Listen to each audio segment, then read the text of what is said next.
Hello everyone, welcome to some basic tech, and today we are going to create snapshot for one EC2 instance in AWS. Okay, now you can just simply log in your AWS console and go to EC2 instance.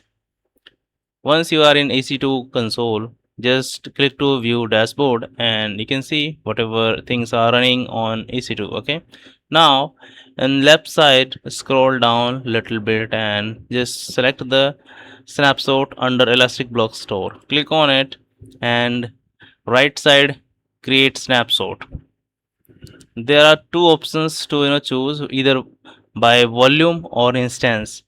If you choose a volume, then the only volume going to be created for snapshot. Now the one option that is instance, it means whatever instance is running or stopped, that is going to be created. So I'm going to choose instance. Now we need to choose instance ID.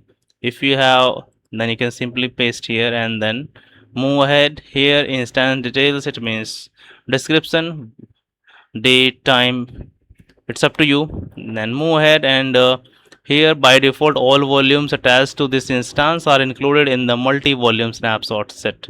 Okay, it means all the volumes are attached, going to be created as a snapshot. Now here we can optionally exclude root volume or specific volume data.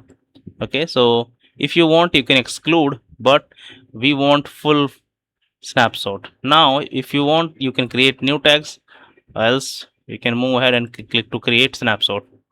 Now I just clicked on it and let's wait for couple of minutes to create it. And in between, if you like the channel, kindly do subscribe, share and comment.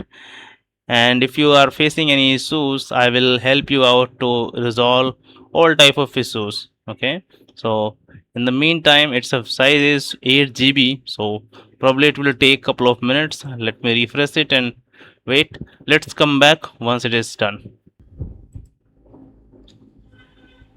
Okay, so snapshots is created now and it hardly took 1 minute to create. Okay, the size is 8 GB. Now what we have to do, if you want you can just click on it and click to actions, and we can perform these features like create a volume, create a image, or copy snapshot, launch, delete, manage tags, and if you want to modify permissions and lock, whatever things are mentioned here we can perform for this particular snapshot which is created just right now. Okay, so you can perform these things and let me know if you're facing any challenges. Thank you so much. Have a nice day.